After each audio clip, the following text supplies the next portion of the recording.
Ang gobyerno ng Canada ay may bagong announcement na naman nitong November 8, 2024 na ang Student Direct Stream Program na popular for international students is stopped na po, effective immediately.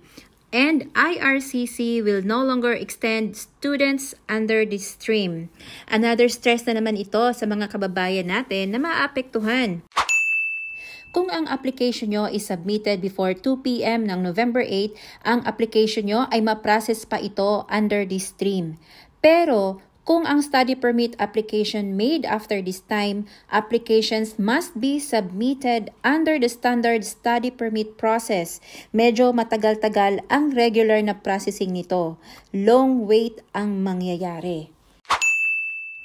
Ano ba ang Student Direct Stream? Itong programa na ito is designed para sa mas mabilis na proseso sa pag-a-apply ng Canadian Study Permit, and this program is more efficient for some international students.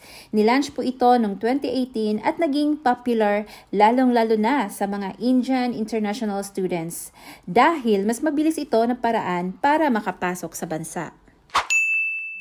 The Student Direct Stream was eventually opened to 14 countries' legal residents like Philippines, India, China, Colombia, Vietnam, Costa Rica, Pakistan at iba pa.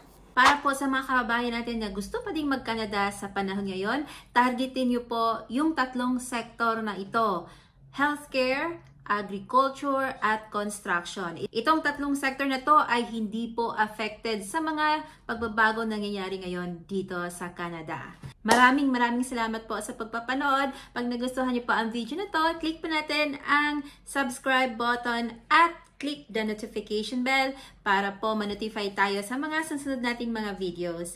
Maraming salamat po. Ingat! God bless! Bye!